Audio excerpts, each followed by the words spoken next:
আসসালামু আলাইকুম সবাইকে। মাছের থেকে কিন্তু শুটকি মাছের দাম অনেক বেশি, কিন্তু তারপরেও শুটকি মাছ নিয়ে মানুষের নাক ছিটকানো কিন্তু আর শেষ হলো না।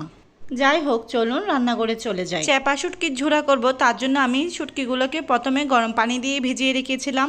নরম হওয়ার পরে এটা ভালো করে পরিষ্কার করে নিয়েছি।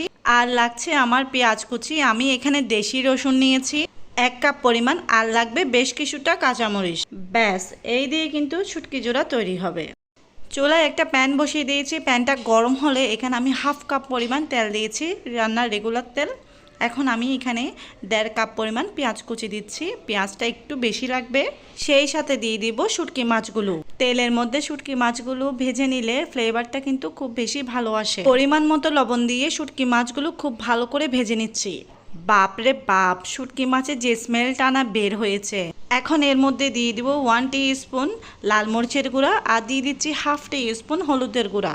এবার সামান্য একটু পানি দিয়ে মশলাগুলোকে খুব ভালো করে কষিয়ে নিচ্ছি। যত কষা তত মজা। কষাতে কষাতে তেলটা যখন ছেড়ে দিবে তখন দিয়ে দিচ্ছি 1 কাপ পরিমাণ রসুন। এখানে আস্ত রসুন দিয়েছি। সেই সাথে দিচ্ছি কাঁচামরিচ। কাঁচামরিচগুলো আমি মাঝখান থেকে ফালি করে দিয়েছি। এখন আমি এখানে 2টা টমেটো স্লাইস করেছি, সেগুলো দিয়ে দিচ্ছি।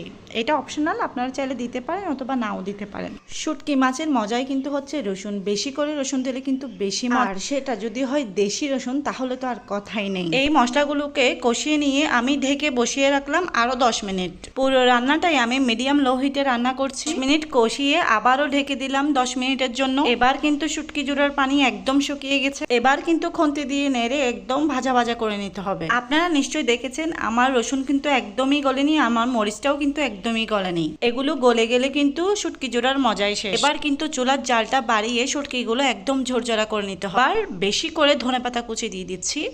ব্যাস, তৈরি হয়ে গেল আমার চ্যাপা শুটকির ঝোড়া। আশা করি রেসিপিটা আপনাদের অনেক ভালো লেগেছে। রেসিপিটা যদি আপনাদের ভালো লেগে থাকে প্লিজ একটি লাইক দিবেন।